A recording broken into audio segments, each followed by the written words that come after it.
Alright, looks like we are good to go. Let me get everything going. Let's continue on.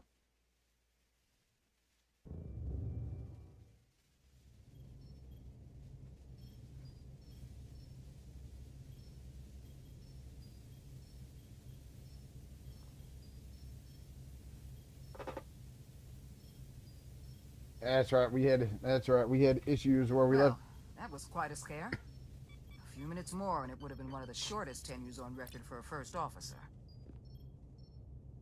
Is that the engineer that was out on the hull?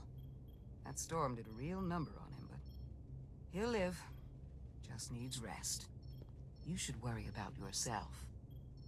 Your duridium levels got dangerously low and destabilized your cell structure. This is definitely one of the more memorable first days I can think of. My name is Dr. Aram Duval, Chief Medical Officer. To be honest, I've never met a Kobliad before. You're rare. I know. I was going to say special. Your people's numbers have dwindled, despite the Federation's efforts to find a more readily available alternative to the duridium you need to survive. Yet you joined Starfleet, and managed to thrive. I imagine the responsibility must be overwhelming. Maybe even a burden at times. Yeah, it can be difficult. I don't like the attention it brings. Being treated differently than everyone else. But you are different. That's not something you can change. True. But sometimes it makes it even more difficult than it already is. And don't worry, I won't treat you like a science experiment. I just do the science and leave the experiments to Solano. You don't agree with his methods? I don't agree with his definition of acceptable risks. Not when the lives of your crew are at stake. My professional opinion is that the accident took a toll. More than he's willing to admit. He's overstressed, operating in the pressure cooker of his own mind. Which is never a good headspace when the lives of your crew are at stake. What concerns me is that now he's even further away from the thing he's been chasing his entire career. Breakthrough discovery. The major innovation. Something he can put his name on. Yep, I won't let that happen. The more the time passes and the further out of reach it gets, the more risk he'll be willing to take. I hear you. But that's my job, isn't it? To make sure that doesn't happen. And we don't lose sight of the bigger picture. Which is exactly why I'm so glad you're here. We need you now more than ever. And I have to give you credit for what happened on the bridge. It took guts to defy a direct order. Huh. I guess word travels fast around here. It's a small ship, and everyone's curious about the new XO. Fortunately, your cell structure's almost completely stabilized. And I'll spare us both the lecture, but I do feel it's my responsibility to remind you, without regular infusions of duridium, you will not live. It's as simple as that. Understood. Then, my work here is done.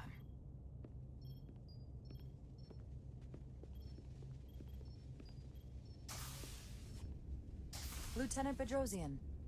I came to see if you were okay. We were all pretty worried on the bridge. No one knew what was happening. Thanks for coming. I'm feeling much better. Thank you.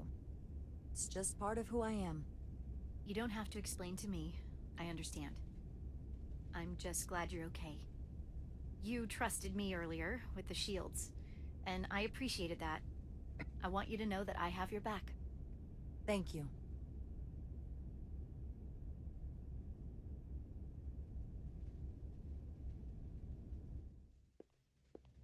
Now, Carter, the emissions that gave you that burn are quite unusual, like everything else that goes with this storm. That's a combination of hyronolin and lectrazine to counter the radiation effects. That should help speed your healing. She's come by a couple of times to see you already. Be brief. Yeah, he took some radiation to the face there. It's good to see you awake again. I was starting to get worried. Not that you aren't in good hands with Dr. Duvall. How do I look? You did take one hell of a shot, though. So, be honest. How bad do I look? You look rugged. Rugged. Okay, how about heroic? Millie was looking in on you too, by the way. But since it's just us right now, I had a chance to think about this while I was away. And I thought it was important that I just come out and tell you. Instead of tiptoeing around it. You can tell me anything. Or worse. It's okay, Miranda. You can tell me anything. I know that. Then come on. Just spit it out.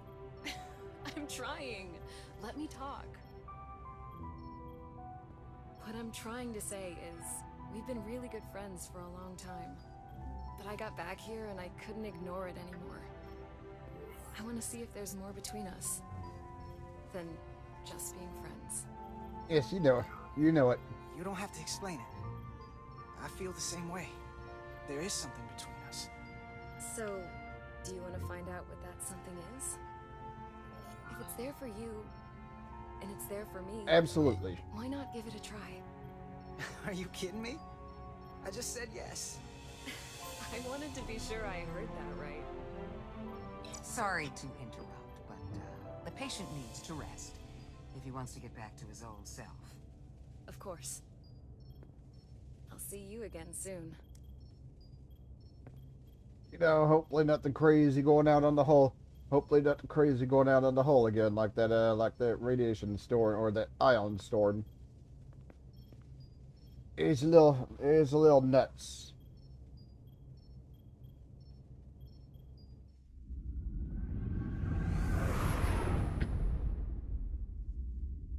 Approaching the rendezvous point outside Atari space. Helm, bring us out of warp. Dropping to impulse. Ionic interference surging, Captain. Oh, asteroid. Integrity holding. We can take it. We are at the correct coordinates to meet the shuttle. Commander Rydek, find us our diplomat, if you will. Aye, Captain. Let's reduce the noise. Filter out environmental signals. I can manually tune what's left for Federation signal types. All right. Oh. There we go. I've located the shuttle. Opening comms. On screen. Shuttle to Resolute. Shuttle to Resolute. Debris field. Lost maneuvering. Oh, the shuttle's a little bit. Losing. I can't get it any clearer. It won't get a transporter lock. It's just not happening. Power up the tractor beam. We'll pull them directly into the docking bay. All right, here we go. Gotta get the tractor beam. Gotta get the tractor beam. Diaz, you good to run the tractor emitter? Yes, sir. You sure? I'm sure. Yeah, don't mind the face. Don't mind the thing on the Come on, face. Diaz. All right. First thing, lock onto the shuttle and stabilize the rotation. Yeah, it's rotating. It's rotating a little crazy over here. All right.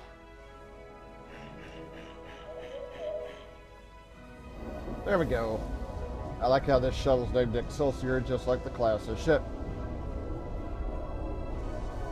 We're pulling in debris. I'm on it. All right.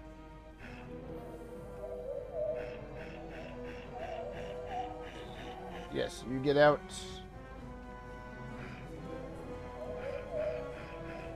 You get out as well. And finally, you. Damn asteroids.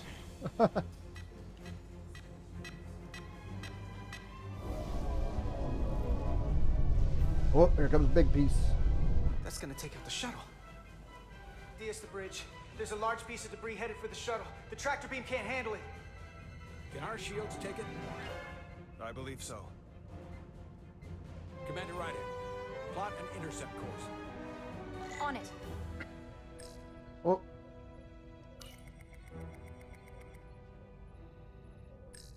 All right. And Set course. Oh. Whoops. Had to hold the Here thing we down. go. Maneuvering thrusters bearing 53 Mark 17. 200 meters on an intercept course. Maneuvering.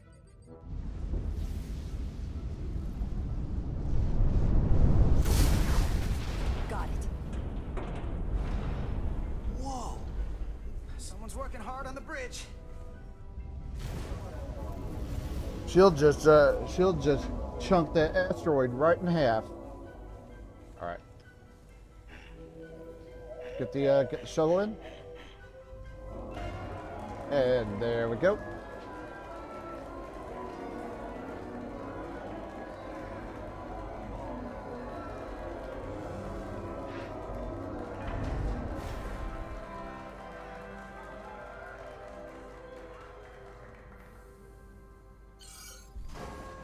We got the shuttlecraft on board. Good job. We're on our way down to meet them.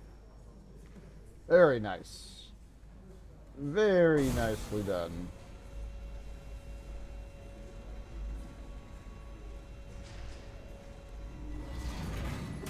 Terra firma, so to speak. Ambassador Spock. Yep, there's our diplomat. The captain will be right down to meet you, sir. In that case, I will wait for him here. Oh.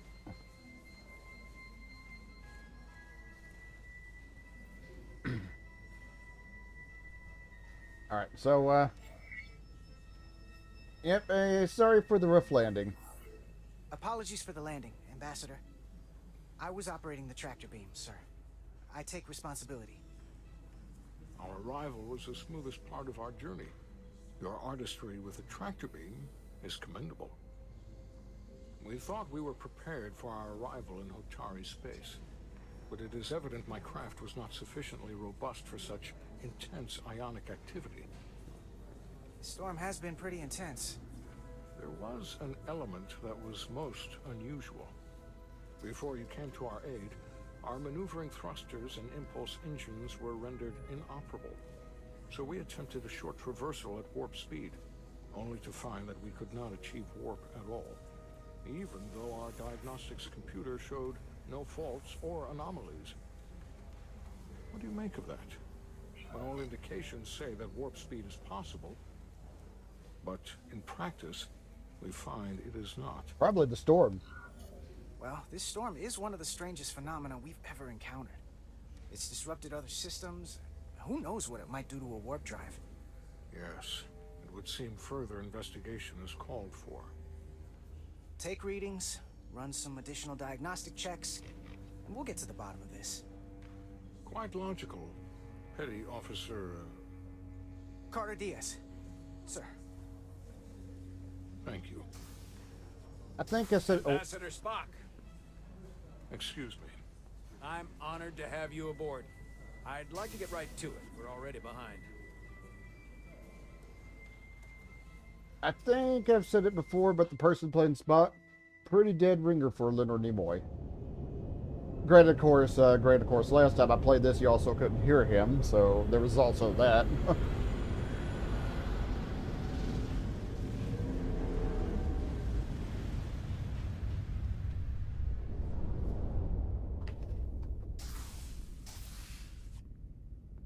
Ambassador Spock, my senior staff.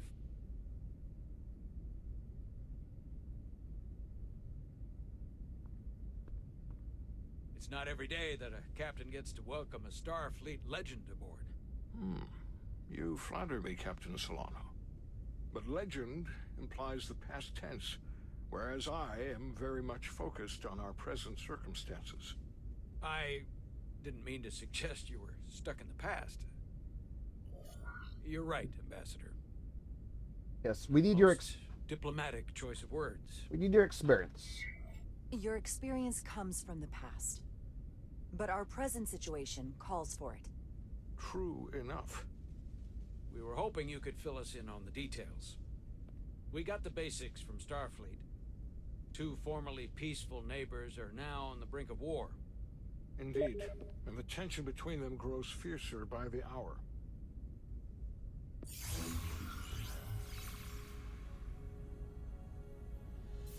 Lydia and Hotari. The Lydians are the more advanced species. They made first contact with the Hotari over a century ago. This is Tau, the Hotari moon. It is rich in dilithium, and for decades, the Hotari and the Lydians have shared a mining operation there. The Lydians provide the technological resources, while the Hotari have served as the labor force. The stability of that arrangement was the source of their peace, until recently. The Hotari have suddenly and forcefully seized control of the mining operations and expelled the Lydians from their system. That is the official story, as told by the Hotari when they requested Federation mediation. But the details remain scant. Communications between all parties have been limited by the ionic interference. Have the Elydians retaliated? Have the Elydians retaliated against the Hotari? Or taken any action against them? Surprisingly, they have not yet responded in kind. They were open to a Federation presence, but it is unlikely the relatively primitive Hotari forces would stand a chance against the Elydian fleet in open war. Left unchecked, this conflict will result in more bloodshed, which is what we are here to prevent. And the dilithium trade hangs in the balance. Clearly the Hotari have been exploited in this relationship. Maybe we can persuade them peace is the more profitable alternative for everyone. They both profited from the mines. And for the Hotari, something is better than nothing. Peace is our objective, after all. They'd still be exploited. That is correct. We can call it profitable or mutually beneficial, but at the end of the day, the Hotari are still being exploited for their own resources. True peace is not merely the absence of war. And as such, this conflict will surely come again. Neither the Elydians or the Hotari are members of the Federation, so we can't make them do anything. There is an additional complicating factor I should mention. In the past, the Federation has relied on the Elydians as a source of dilithium. That certainly changes things. Federation sources its dilithium from a lot of places. Yeah, and this is one of them. We won't be trusted. That means the Hotari have no reason to trust us. I wouldn't go that far, Commander. We are completely neutral in this matter, on neither one side nor the other. Any suggestion otherwise would compromise our position. Given the Federation's involvement in the Elydium dilithium trade, Captain Solano and I must make every effort to appear neutral in these negotiations. What worries me is if this whole thing unravels, and we're at the mercy of the storm at less than full strength. We can't let it come to that. Considering what the ion storm has done to our ship, and the Ambassador's shuttle, we have to assume the Elydian fleet has had problems with it as well. This recent surge in the energy disturbance temporarily levels the playing field. Commander Westbrook is correct. The energy anomalies around the Hotari systems have been noted in the past. Yeah, it's a perfect storm. But they have never been observed on the orders of magnitude we have seen in recent weeks. That may answer why the Hotari were able to strike back after so long. They finally had an opportunity, and they took it. That would also explain the Elydians' restraint. And reason to learn as much about the energy anomaly as we can while we are here. We do not want to be caught at a disadvantage of our own. So I trust we understand our circumstances. We're operating on a strict timetable here, and we're going to be leaving for the negotiations shortly. Commander Westbrook, I want you to leverage our systems to investigate the anomaly from here while we're gone. Aye, Captain. Thank you all. Dismissed. I want to speak to both of you privately.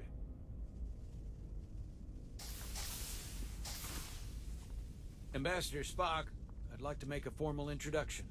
My first officer, Commander Jara Rydek. Commander, as you are aware, there are limits to what Captain Solano and I can do in our official capacity as representatives of the Federation. But someone in an unofficial capacity, your first officer, for example, would not be bound by those restrictions. Commander Ryder could ingratiate herself to certain parties behind the scenes, where they may be more candid in revealing information that could lead to a resolution. She certainly goes her own way. I'd be honored. Maybe that helps in this case. I'm honored to be included in the negotiation process. You're not just included, you are instrumental.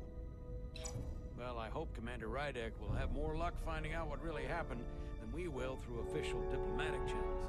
The fate of the negotiations, the interests of the Federation, and the prospect for peace will very well depend on it.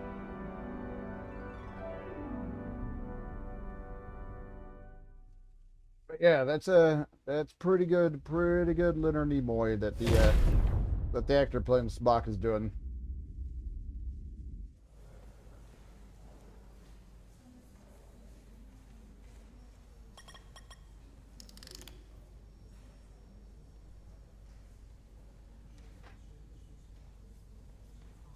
Mr. Diaz, I understand you have already discussed the warp drive failure with Ambassador Spock? I have. It is imperative that the Ambassador's shuttle be flight ready. I need you both to ascertain the root cause of the system failures he encountered. I'm surprised, Commander. I thought you would have wanted to work on Ambassador Spock's shuttle yourself. I respect the Ambassador and his many accomplishments, but I do not derive any satisfaction from interacting with his shuttle as if it were somehow transubstantiated through its association with him. Especially when I have the entirety of this starship to concern myself. It's just a normal shuttle. When you look at it logically, yes, it is just a shuttle. No different than any of the others. There is plenty that is different about it, and that is what you are to investigate. But please limit your findings to observable scientific phenomena. We'll try to restrain ourselves. Then I will leave you to it. Make note of any abnormalities in your report. Carry on. All right. It seems like he's warming up to us. Yeah. Even Chobok has to look at that face and know you've earned some real respect. And I have to admit that I owe you one. You were right to make me go first. Yeah, you don't owe me. I don't know what I was thinking. You've pulled me out of trouble how many times? Call it even. Okay. At the very least, maybe I can track down that bottle of Saurian brandy you're still on the hook for. But first, we have work to do.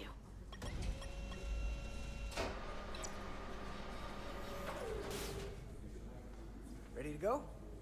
All set. Let's run the diagnostic. Yeah, I think that's a permanent. I think that's a permanent thing. Is that scar from the wave? Again. So, I know about your talk with Miranda. You do? She sent me a Priority 1 dispatch right after your conversation. I'm happy for you. Both of you. Thanks. But I'm only going to tell you this once.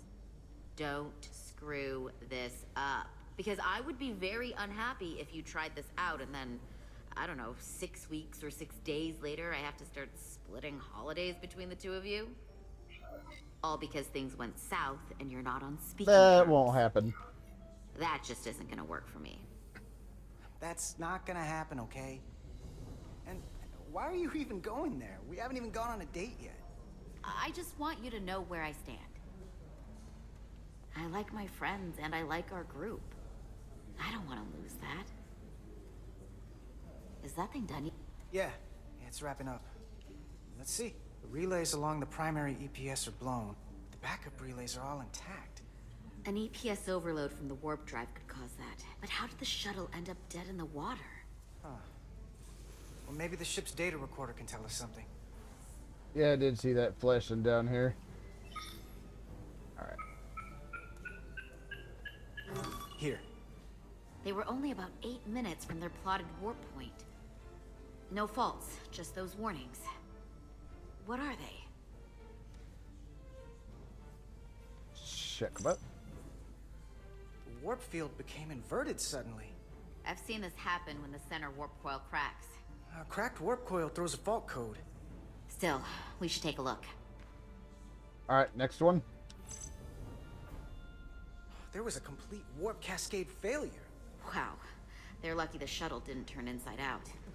Makes me think the computer panicked on the warp field equation. Alright, and final one. Subspace variance out of tolerance. What does that mean? It means the main navigation array lost sight of space somehow.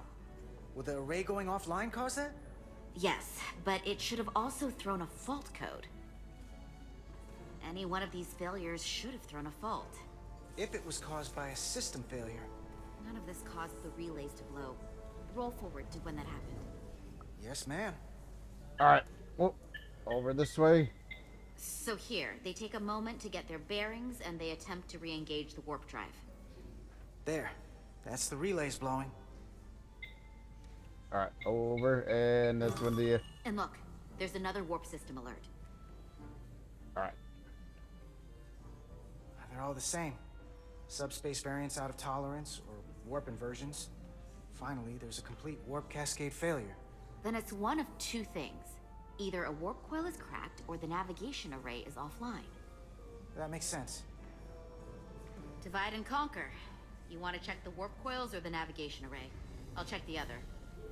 Let's not overcomplicate this. One of these systems is likely broken. I'll check the navigation array. I'll check the navigation array. I think I checked warp coils on the console, so...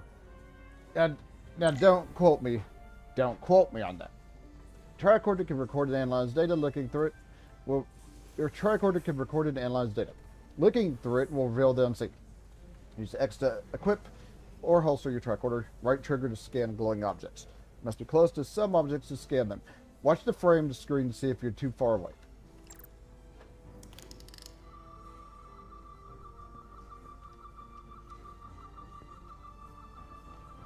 Out of range.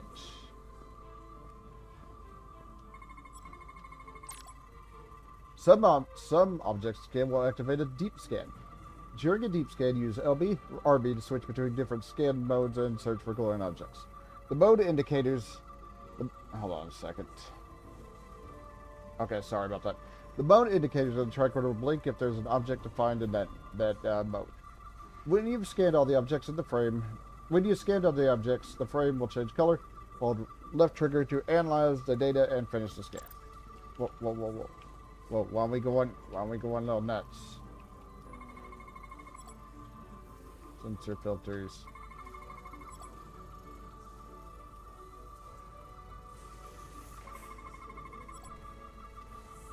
Isolinear fields.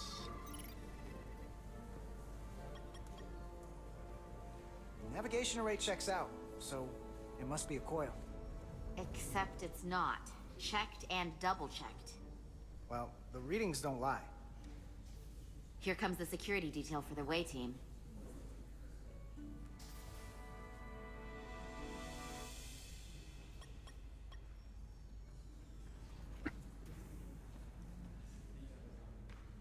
Hey.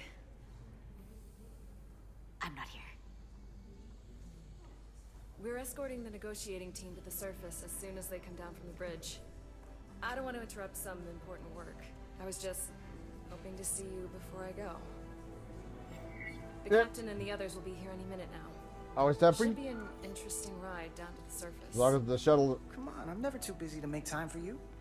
That's not true. No.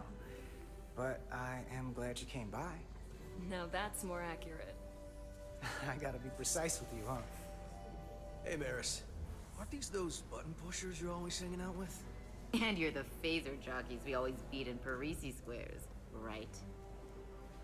All aboard for Hotari. That another one of the captain's railroad things? Gotta be. I just usually zone out by the time he gets to the whole steam engines were the warp drives of their day part. Catch y'all later. Alright, down we go. Hopefully their shuttle... You don't want to miss your train. Hopefully their shuttle doesn't cause issues too, or have issues. I do have to go.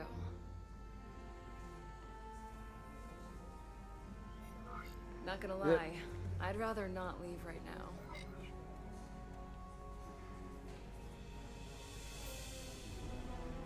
Big smoochy boys. was nice. Yeah, it was. Save some of that for when I get back. We've got a deal.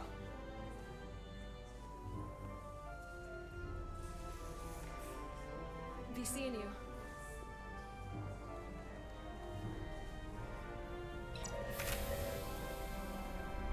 Hopefully that shuttle doesn't suffer the same fate as Ambassador Spock's. I don't think it does though. Salar de Diaz. If you could float back down to reality, we still have a ways to go. All right, where were we? So, the warp coils in the navigation array are fine, but the nav computer doesn't seem to think so. I'm out of ideas short of field stripping the shuttle from bow to stern. You wanna take this out of the shuttle and throw it on the bench? Oh, real hands-on maintenance. I like it. Okay, the nav computer is patched into the ship. The ship's computer can double-check our work. If the shuttle's nav computer is putting out false data, we'll know it. Let's run through the shuttle's logs again. Running now. Alright, right stick.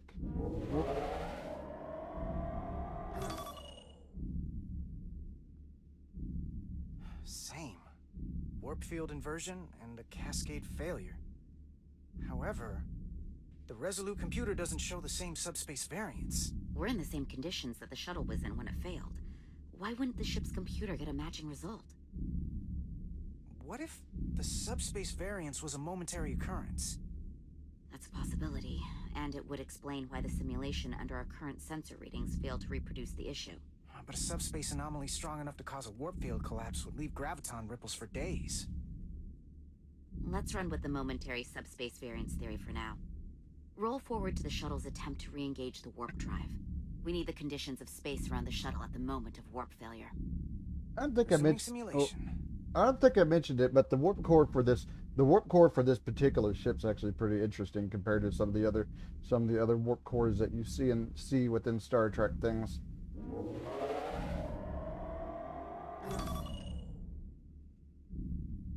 Error in warp field calculation. Cochrane formula variables are out of range. That right there.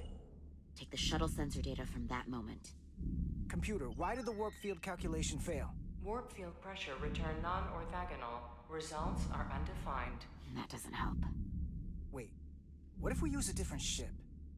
Put the Resolute into the simulation instead of the shuttle. Yeah, it should warp just fine. Unless... Computer, run the simulation with the Resolute. Resolute simulated. Alright, there we... Computer, give me manual control on the warp power. There we are. Same kind of thing. Oh, right stick. Static field intensity, warp 1.1. 1.2.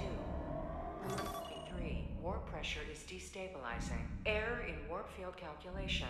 The warp drive has experienced a system-wide cascade failure. Warp field collapsed. Subspace variance is out of tolerance. Cochrane formula results are undefined. Bingo. What-o?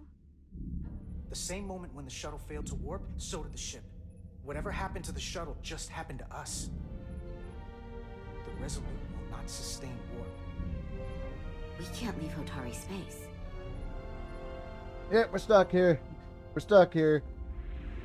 Any other ship entering probably would be the same as well.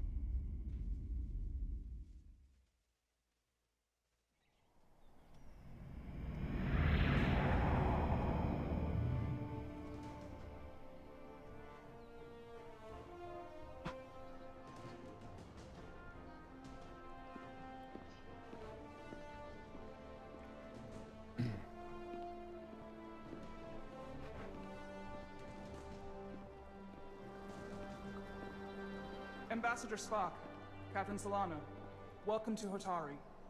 We are honored you've come. My name is Tylos Altaris, Minister of Diplomatic Affairs. The honor is ours, and this is Commander Jara Rydick, first officer aboard the USS Resolute. You'll find she has a keen mind, and unique insight into the dynamics between the Hotari and the Lydians. We're honored to be here. We are honored to be here as representatives of the Federation. I'm so glad. These must be the representatives of the mighty Federation, the reigning authority in the galaxy. Or so we've been led to believe. Whether that's true or not remains to be seen. But, either way, we're grateful you've made the time to come to our little corner of the universe. And you are? This is Galvin, and this is Citron, the heroes of the revolt in the mines.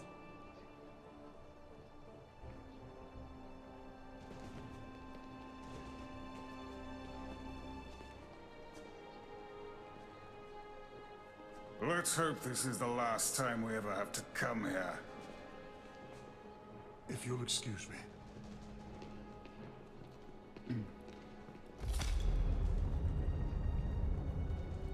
I think we're about to begin. Yep. Did you hear the arrogance from that guy? I don't know what we're walking into here. Let's something. Yeah, let's keep an open mind. That may be true. But let's keep an open mind going into the negotiations. Hopefully he's just one voice amongst many. Then let's hope he's the outlier. The Hotari have invited us as their guests, so we must show them the proper respect.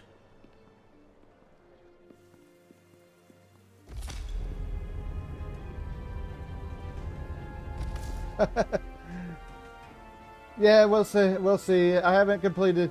We'll see. I haven't completed a. Oh my God, what was I going to say? I haven't completed a whole lot of this game. If memory serves, this is where. If memory serves, this is where I had to end it on the console version.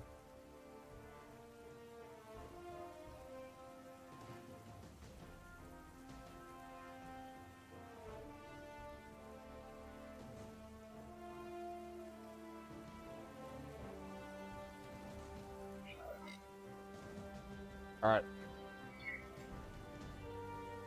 All right. Let's be diplomatic for right now.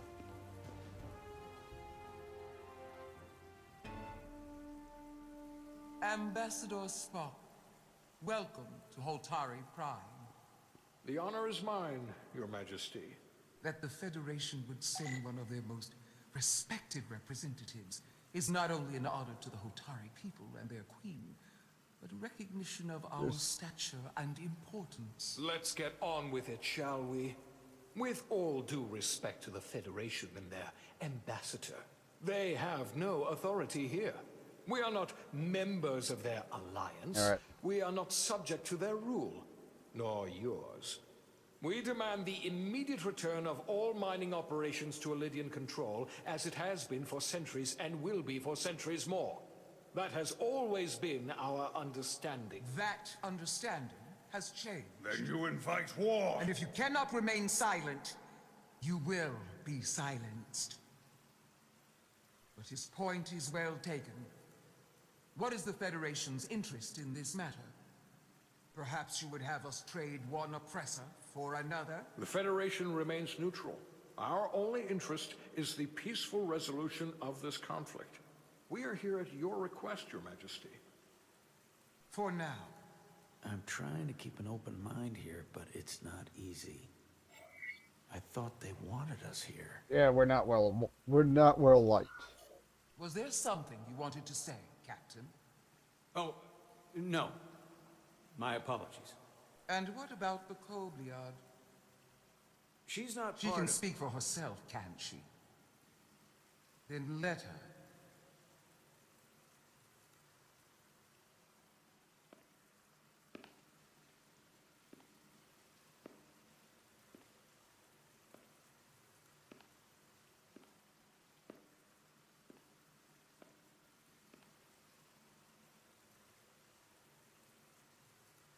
Now then, what is your name?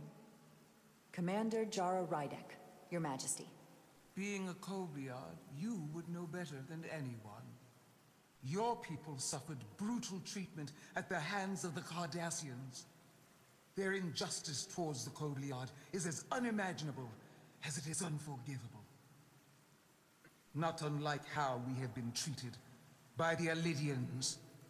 As much as they'd have you believe they are the victims here, remember it was the Hotari who attacked us.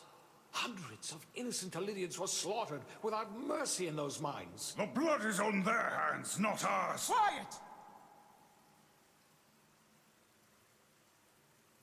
If after all the Kobliad suffered, you finally had the chance to right that wrong, to get out from under their control. Would you take it? Or would you negotiate a peace? Yeah, I'd seek. Oh my God, I'd seek peace. There is no remedy for what the Kobliad suffered, and I fear who we might have become in pursuit of it. There is no justice if the oppressed become the oppressor. So I would willingly accept a peaceful resolution if it were offered. That is the real opportunity. Perhaps, Commander Rydak. Perhaps. Unfortunately, that was not the case, was it? No, it was not. Peace is often elusive to those who need it most. The Federation is the most powerful, most advanced alliance in the galaxy. It's widely known we have an abundance of dilithium in our mines. And it's in your interest to secure a steady supply. Your Majesty, if I may. Ambassador Spock would have us believe you're here as a neutral party in the interest of peace.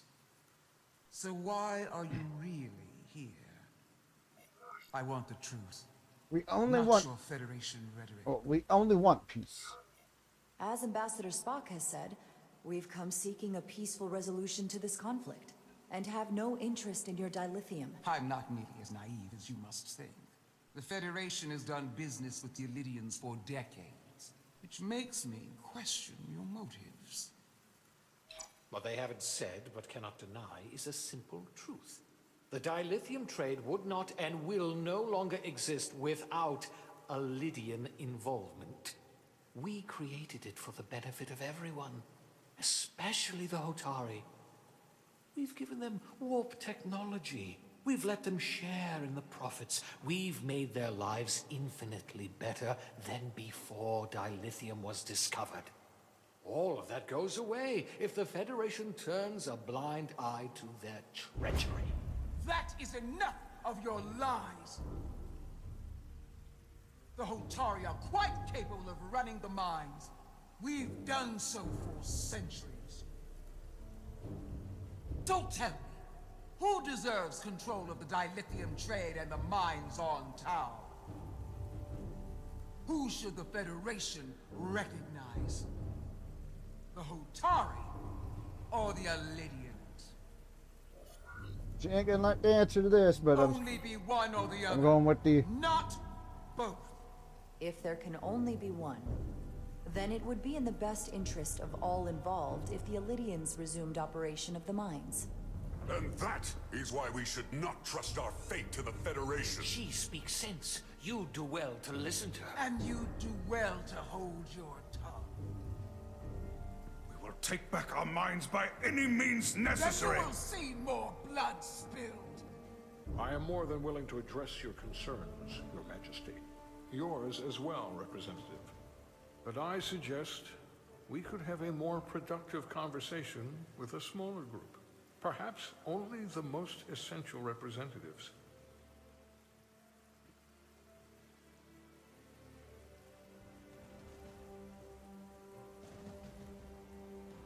I would agree, Ambassador Spock.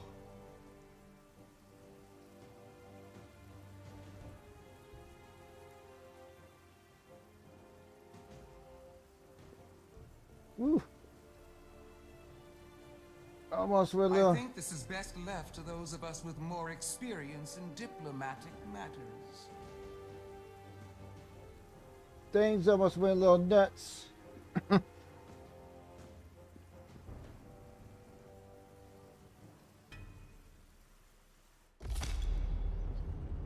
off the bat, things go a little bit crazy, huh?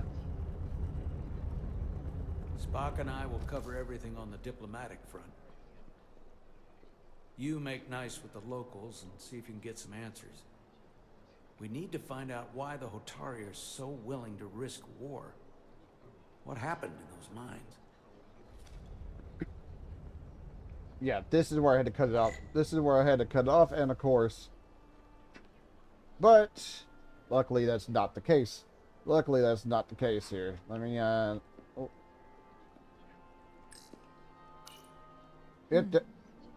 Soothing. Yep, that's water. Yeah, that's water, alright. Alright. Commander, after hearing so much about the Federation's sense of fairness and justice, I was surprised that you sided with the Illidians. In all honesty, I expected more. I'm not on Especially either. from someone I'm like not you. on either side. To be clear, I'm not on either side of this conflict. Our only interest is peace. On the Illidians' terms, apparently. I assume you were there, the day the mines were seized from the Illidians. Not seized. Reclaimed. And restored to their rightful owners. Yes, I was there. We had to be decisive. Before the Illidians could even realize their worst nightmares upon them. You were armed? Were the Hotari miners armed during the revolt? I'm just trying to understand how it happened. If by that you mean armed with centuries of abuse and exploitation at the hands of the Illidians, then yes. Which doesn't really answer my question. We had them vastly overwhelmed from the start. They respect one thing above all else, and that is force. The greater the force, the more certain the outcome. Any talk of making peace is just that, and worth little without the strength to secure it. Which makes me wonder about your ship, the Resolute. Undoubtedly the Federation's finest warship. Ready to contend with anything the Illidians might have in store. Or is that not true? It's a Maybe science I've vessel, not a misjudged it. science vessel, not a. It wasn't designed as a warship. More for scientific research and exploration. But the Federation must have ships designed for war. Technically, they're Starfleet ships representing the Federation. But yes. I see. Oh, well. Sidron. A pleasure meeting you, Commander. I'm sure we'll cross paths again. Yeah, more than likely. Did I not talk to? No. I thought it was gonna be. I thought it was gonna be a. I thought it was gonna be egged out of the thing there. All right, we better see what's going on over here. Commander Rydek, I have to admit, I was surprised when you said the Illidians should control the dilithium trade. I was under the assumption the Federation was neutral. We are. Maybe I was wrong. We are neutral. I can assure you, we aren't on anyone's side. We are and will remain completely neutral. You have my word. I hope that's true. For all of our sakes. I saw you speaking with Sidron, our national hero. I'm curious, what did he say? He seems to be of the opinion that negotiating for peace is a waste of time. Because force is the only blunt instrument he understands. He's a miner, not a diplomat. For the first time in our history, the Hotari have the upper hand. We see ourselves as strong instead of downtrodden. New voices have risen up. Old voices shouted down. Galvin and Sidron have become national heroes. Now they have the Queen's ear. Better or worse, depending on your perspective. Are they against peace? I take it they're against a negotiated peace with the Illidians. Heroes tend to want more of what made them heroic. If it were up to them, they'd wage all-out war and bring ruin upon us all. My fear has been that the Illidians will launch an attack and crush us. You've seen their starship, no doubt. They could have retaken the mines whenever they wanted to, but it never happened. And as strange as this may sound, I'd almost say they're afraid. I just don't know what they're afraid of. It's still the same bluster and bravado you would expect from them. Ion It Storm. has no teeth. Like they're afraid of what might happen. Do you think it has something to do with the Ion Storm? Right now, it's stronger than ever, isn't it? It's entirely possible. I'm not a scientist, but I do know the storm has knocked out all kinds of systems. So maybe Illydians weren't willing to risk their ships given all the interference.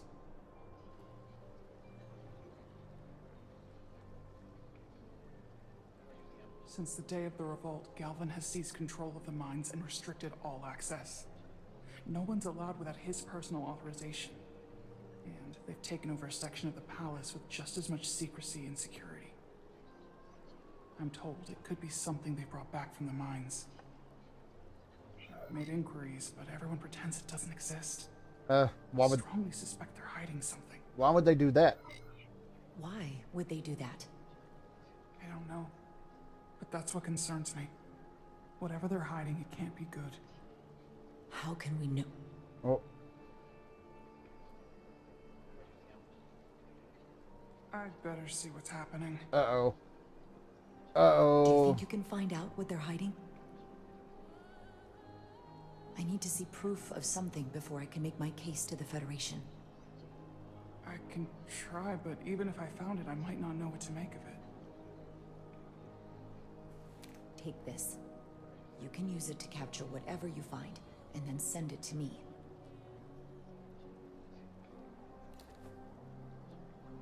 Thank you. I will let you know what I find. And I look forward to our meeting again. At least one of them seems reasonable. At least one of them seems reasonable. Sorry, Okay. I don't mean to bother you, but I couldn't help but notice you were speaking with the Hatari this whole time. I figured it might be useful if I offered another perspective. Of course. I was just going down the list. I have to say, I fully expected you to side with the Hatari, but obviously the Federation wants a steady supply of dilithium. Something only we can offer. And now about the dilithium. Without Illydian involvement, there is no dilithium trade. Yeah. Left to the Hatari, yeah. Oh. It would be nothing short of Dilithium, disaster. not our concern. Of all my concerns, dilithium is not one of them.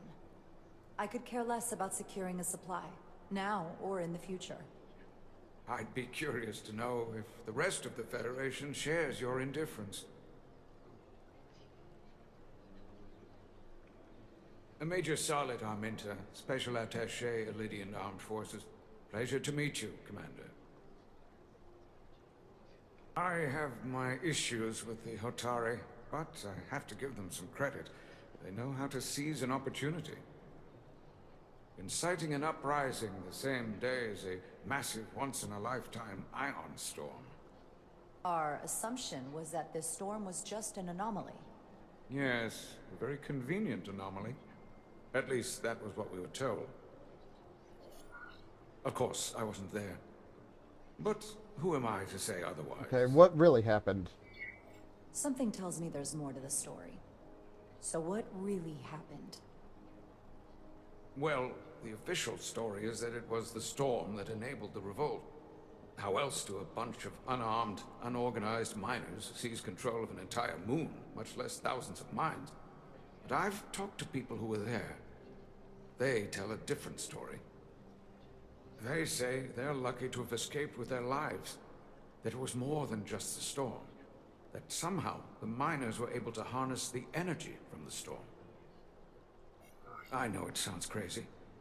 I'm not even sure I believe it myself. But Well, that's what they said. Yeah, that helps us explain it. You just answered your own question. How do a group of miners do something that in theory can't be done? That's how. Harnessing the storm. But even if it's true, how does that even happen? You tell me.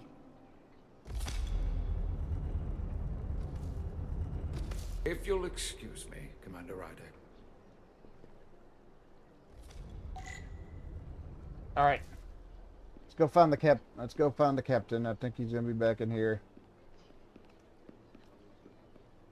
Hopefully, hopefully they aren't in here killing each other, cause it's a little nuts. Okay, okay. Luckily things seem to. That was a disaster. What happened? Uh-oh. The Hatari refused to concede anything, so the Illydians stormed out. The Hatari did not invite us here as peacekeepers. I hope your efforts were more fruitful than ours.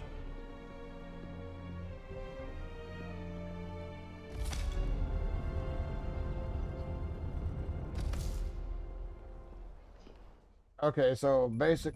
Oh, Gravitational harmonics failing to resolve. Warp bubble stability degrading. Increase output to maximum. oh. Increasing warp output to maximum. It's happening again. Uh-oh.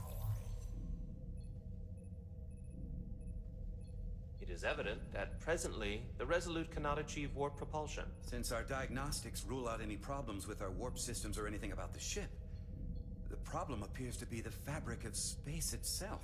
Space itself? You're saying something about this region of space prevents warp travel? Prevents it, or can't sustain it. Yeah, However probably improbable, the storm, that of course. appears to be the case. The storm didn't stop us from leaving space dock and traveling here. But could it still be causing this interference with warp travel? We must follow sound investigatory principles. Do not let an assumed conclusion drive your analysis. Sometimes we need a little inspired thinking, Mr. Chovak. Captain Solano is on his way back from the negotiations, and I want to have some answers for him when he gets here. Indeed. Given the facts at hand, we may be able to deploy subspace probes around the ship to construct a clear picture of the phenomenon. Around the ship. I'll prep a shuttle. Uh-oh, we're going out.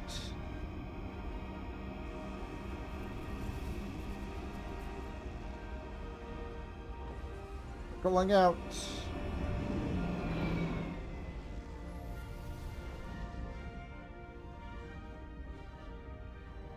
I'm setting up a waypoint at a distance roughly corresponding to the edge of our warp field. When we get there, I'll deploy the first probe. Yeah, here we go. Let's fly a shuttle to your objective to complete a mission. Right trigger, fly forward. Left trigger, backwards. Right stick to turn, left stick to straight. On, storm will push, or the storm will push your shuttle around. Stay focused, maintain your course. Let's not hit the Resolute, please.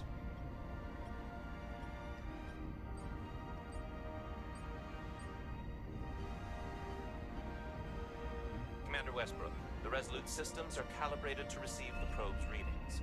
We are standing by to reproduce the warp field collapse after the first probe is deployed. The Resolute or the... We'll be in position shortly. Resolute... And, Mr. Diaz, do take care in piloting the shuttlecraft. Now is not the time to indulge in the human penchant for joyriding.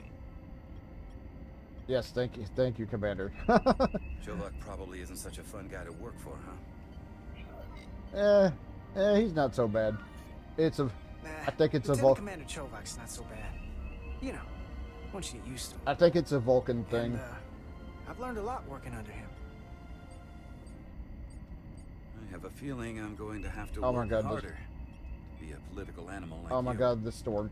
Storm just... First officer coming aboard. Hold on. Okay, so yes, I didn't even see the... Oh my God, didn't even see the impulse thing on the top of the thing. Yeah, Storm's going a little nuts here. Hold on. What's that say?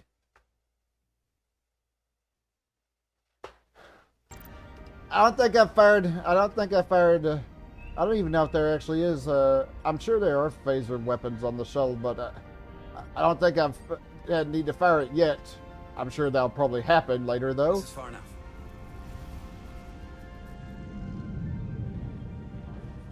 Transporting the first probe into position.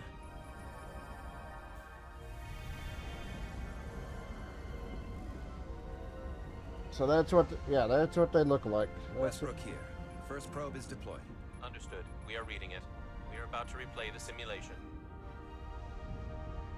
Yeah, that's what they look like, the sensor probes. Problem? I just can't get a handle on her. Commander Rydek. She rejected my plan to use a deflector pulse against the storm surge. But on the other, she did listen to my advice and use the whole polarity trick to get you through that excursion alive. I'm not saying there's anything wrong with the new XO. I'm sure she's a fine officer, even if we don't see eye to eye. But she didn't go through what the rest of us did. You know that. Yeah, you should give her. It's hard to figure out why she'd be the one give her a starring on chance shows instead of, well, one of us. I've heard some good things. You should at least give her a chance. I'll take that under advisement. Test is running. Warp field collapse in 3, 2, 1, mark. Whoa. Whoa. All right, that is definitely a problem with the fabric of space. We need to get another probe out there. Oh, that was a tad bit weird, alright. These 2 points of data, the Resolute and the probe. We've managed to get an interference pattern. I'm setting a waypoint to a particularly strong area of interference. We'll deploy the second probe there. Yeah, these guys. Oh god, the asteroid. Okay, please do not run straight into the asteroid. Listen, I'm gonna give you a piece of advice I wish someone had given me. Make sure you're never just one thing. And don't get so focused on what's in front of your face that you lose sight of the big picture. You mean like how that asteroid was almost in front of our face and the shuttle? Showed up. The captain pulled me into his ready room and told me he didn't think I had the people skills to be first officer. Yeah. What a load of crap. I mean, if he'd said that about Chobak, sure. Well, if you're asking, I think you're a people person. After all, here we are. Me, an enlisted officer. You, one of the senior staff. Talking like old buddies. It's asteroid, I Joe. should send Solano to talk to you. Bring him on. I'm sure you can handle him. You've got potential. You're a capable engineer. You're good in the field. Keep up the good work, and who knows? A solid jack of all departments like you could be Commander-in-Chief of Starfleet one day. Hell, Admiral Jellicoe started as a shuttle pilot. Hey, I'm good. Enlisted ranks too. I'm good. I don't know. I'm pretty happy where I am. You must be a glutton for punishment. Lieutenant Commander Chobak has been known to take decades to warm up to people. Or the asteroids. Okay, I think we're up past all the oh, never mind. Never mind, I go, oh, we're up past the asteroids. Oh, more of them show up on sensors. But we're almost to our next spot. Oh my god, this storm is a little bit nuts. I'm having to rearrange the shuttle all over the place. Here, this is close enough. Stop the engines. Deploying the probe. Westbrook to Commander Chobak. We're ready for another sampling of data. Very good. Running the simulation again. Warp field collapse in 3, 2, 1. On. There it is again. I saw it. It seems to be directional. Well, what about the scans? Anything? Weird fabric of space shit going on here. Here's the readings in relation to our local space. We've got the Resolute, Otari Prime, and the probes. All this interference is overloading the sensor buffers. We're gonna have to triangulate the sensors manually. All this weird shit. Interference peaks. What about... move the reticle. Oh. That's it. We got something. Okay, and that. These markers indicate peaks in the gravimetric interference patterns. Let's see if I can find some more. Okay, sorry about that. Let's see. I'm pretty sure they'll be over here. Oh, I thought they were gonna be over here because, but no, they're not. Okay. Whoa. Hold up. This is coming from the moon. A beam that blocks warp travel. Aimed right at us. Someone is doing this intentionally. I don't know how they're doing it. Yeah. It's like nothing I've ever seen. Why? Why? Why would they be doing this? We came here to help these people. And now we're getting hit by some warp-killing weapon? Now, look here. Current readings of the ion storm. These concentrations. They line up with the interference pattern. The storm and this beam, they're coming from the same place. Carter, whatever petty local conflict brought us here, it's just a small part of something much bigger. Surprise, surprise.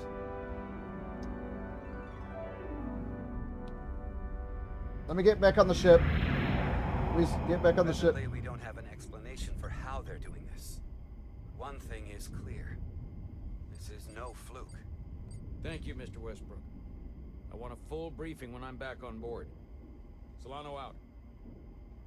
A targeted weapon that inhibits warp travel. Coming from the moon Tau. That would explain the difficulties my shuttle encountered. More importantly, the tenor of the Hotari during the negotiations. And here I thought the Illidians would be the problem. Coming to peace talks in a warship. This wasn't supposed to be so complicated. Yeah, the Illidians knew something was off. For all their posturing, every indication is that the Illidians are afraid of the Hotari. They didn't bring their warship as a threat. They brought it because they're scared. From everything we witnessed, I would say that is highly likely. But what are they afraid of? Tylus, the Hotari representative, said she thought they found something in the mines. Galvin and Sidron brought it back to the palace, but they're keeping it under tight security. She's going to investigate it. I gave her my tricorder. I expect she'll contact us soon. You found an ally. Why would Tylus help us? Go behind her people's back? Yeah, she's Fair out, question, out of considering- options. She's worried that her people are being dragged into something that isn't going to end well for them. She's trying to save them. That may be true. She's certainly more likely to help than the other Hotari we've met. That raises another question. Specifically, what do the other Hotari have to gain in bringing us here, only to make this hostile maneuver against us? There must be some motivation. Doesn't Unless they changed their minds between when they asked and when we got here. That's the thing. It doesn't make sense to bring us here. Tylus said that Galvin and Sidron have restricted access to the mines, even to the Hotari. So they don't want anybody to learn what they've found. Then calling in the Federation is a funny way of going about it. I don't think the Illidians know what's really down on that moon either. Major Armintas said the revolt defied explanation. That the Hotari miners somehow harnessed the energy of the storm. Harness the energy of the storm? Doing that is beyond even our capabilities. So is a weapon that disrupts warp travel. There have been civilizations and entities, both past and present, far more technologically advanced than the Federation. The Illidians and Hotari don't fall into that category. But that is all the more reason to investigate further. All right, I think that's a good place. Right, I hate to say it, but I think that's a good place to leave off. Hopefully, hopefully when I come back, it doesn't skip anything. All right, that's where I need to leave off for right now. Do me a favor if you would, be sure to hit that thumbs up. It helps me my channel out quite a bit. Yeah, I definitely have to get back to this as soon as I possibly can. All right, thanks for